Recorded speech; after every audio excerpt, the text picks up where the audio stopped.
ಯೆರೆಮೀಯನ ಪ್ರಲಾಪಗಳು 3ನೇ ಅಧ್ಯಾಯ 25ನೇ ವಾಕ್ಯ. ಯೆಹೋವನು ತನ್ನನ್ನು ನಿರೀಕ್ಷಿಸುವವರಿಗೂ ಹುಡುಕುವವರಿಗೂ ಮಹೋಪಕಾರಿಯಾಗಿದ್ದಾನೆ. ಕರ್ತನಲ್ಲಿ ಪ್ರೀತಿಯ ದೇವಜನರೇ, ನಾವು ಬದುಕುತ್ತಿರುವ ಜಗತ್ತು ಮತ್ತು ನಮ್ಮೊಡನೆ ಇರುವ ಜನಗಳೆಲ್ಲರೂ ಬದಲಾಗುತ್ತಲೇ ಇವೆ. ಇಂದು ಮಾನವನ ಜೀವಿತವು ಆಂತರ್ಯದಲ್ಲಿ ಒಂದು ವಿಧ, ತೋರಿಕೆಯಲ್ಲಿ ಮತ್ತೊಂದು ವಿಧ. ನಾವು ಬದುಕುವುದಕ್ಕೋಸ್ಕರವಾಗಿ ಮತ್ತೊಬ್ಬರನ್ನು ಹಿಂಸಿಸುವಂಥದ್ದು, ಮನನೊಯಿಸುವಂಥದ್ದು, ಮತ್ತೊಬ್ಬರ ವಿಷಯಗಳನ್ನು ಮಾತನಾಡಿಕೊಂಡು ಹೀಯಾಳಿಸುವಂತಹ ಅನೇಕ ಸಂಗತಿಗಳು ನಮ್ಮ ಸುತ್ತಮುತ್ತಲೂ ನಡೆಯುತ್ತಿರುವಂತಹ ಸಾಮಾನ್ಯವಾದಂತಹ ವಿಷಯಗಳೇ ಆಗಿದೆ.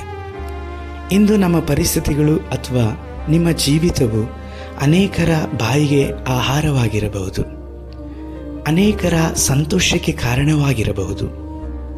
ಹೇಗೆ ಕಾಡು ಪ್ರಾಣಿಯು ತಾನು ಬದುಕುವುದಕ್ಕೋಸ್ಕರವಾಗಿ ಮತ್ತೊಂದು ಪ್ರಾಣಿಯನ್ನು ಹಿಂಸಿಸಿ ಕೊಂದು ಅದು ಬದುಕುತ್ತದೋ, ಹಾಗೆ ಇಂದು ಅನೇಕರ ಜೀವಿತವು ಮತ್ತೊಬ್ಬರ ಬಗ್ಗೆ ಮಾತನಾಡುವಂಥದ್ದು, ಮನನೊಯಿಸುವಂಥದ್ದು ಅಥವಾ ಅವರ ವಿಷಯ ಸಂಗತಿಗಳನ್ನು ಬಹಿರಂಗಪಡಿಸಿ ಅವರನ್ನು ಕೀಳಾಗಿ ಕಾಣುವಂಥ ಸಂಗತಿಗಳು ಹೆಚ್ಚಾಗಿದೆ. ಇಂದು ಅದೇ ಮಾರ್ಗದಲ್ಲಿ ನೀವು ನಡೆಸುತ್ತಾ ಇರಬಹುದು. ಆದರೆ ಕರ್ತನನ್ನು ನಿರೀಕ್ಷಿಸಿರಿ. ದೇವರು ಎಂದಿಗೂ ಸಹ ನಮಗೆ ಉಪಕಾರಿಯಾಗಿದ್ದಾರೆ.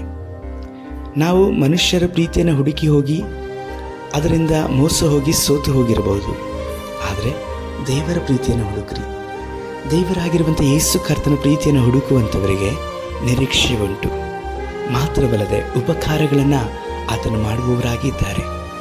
ದೇವರ ಉಪಕಾರಗಳಲ್ಲಿ ಯಾವ ಸ್ವಾರ್ಥಗಳು ಸಹ ಇರುವುದಿಲ್ಲ. ಮನುಷ್ಯನ ಉಪಕಾರಗಳಲ್ಲಿ ಸ್ವಾರ್ಥ ಇರ್ತದೆ. ಅವರು ನಮಗೆ ಉಪಕಾರವನ್ನು ಮಾಡಿ ಆ ವಿಷಯದಲ್ಲಿ ಅನೇಕ ವಿಧವಾಗಿ ಕೊಚ್ಚಿಕೊಳ್ಳಬಹುದು.